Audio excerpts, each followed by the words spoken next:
বিনোদন জগতে আবারও শোকের ছায়া। প্রয়াত অভিনেতা অচ্যুত পোদ্দার। 3 ইডিয়টস ছবির রাগী অধ্যাপক হিসেবেই এখনও তাঁকে মনে রেখেছেন দর্শক। 18 আগস্ট সোমবার থানের একটি বেসরকারি হাসপাতালে শেষ নিঃশ্বাস ত্যাগ করেন প্রবীণ অভিনেতা।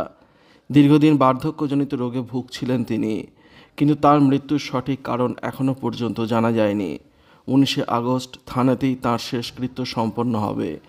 বলিউডের অনেক ছবিতেই অভিনয় করেছিলেন তিনি, যদিও প্রথম থেকে অভিনয়ের সঙ্গে যুক্ত ছিলেন না অচ্যুত। অভিনয় জগতে প্রবেশের আগে বেশ কিছু বছর ভারতীয় সশস্ত্র বাহিনীর সঙ্গে যুক্ত ছিলেন অভিনেতা। তারপর কাজ করেছিলেন ইন্ডিয়ান অয়েল কোম্পানিতেও। 1980 সালের শেষের দিকে অভিনয় যাত্রা শুরু করেন। প্রায় 125টি ছবিতে অভিনয় করেছেন অচ্যুত। হিন্দি ছাড়াও বেশ কিছু মারাঠি ছবিতেও অভিনয় করেছেন তিনি। তালিকায় রয়েছে আক্রোশ, তেজাব, পারিন্দা, রাজু বান গয়া জেন্টলম্যান, দিলওয়ালে থেকে দাবাং 2, লাগে রহো মুন্না ভাই, পরিণীতা সহ একগুচ্ছ ছবি। তবে রাজকুমার হিরানির 3 ইডিয়টসে তার অভিনয় জীবনের অন্যতম মোড় ঘোরানো মুহূর্ত।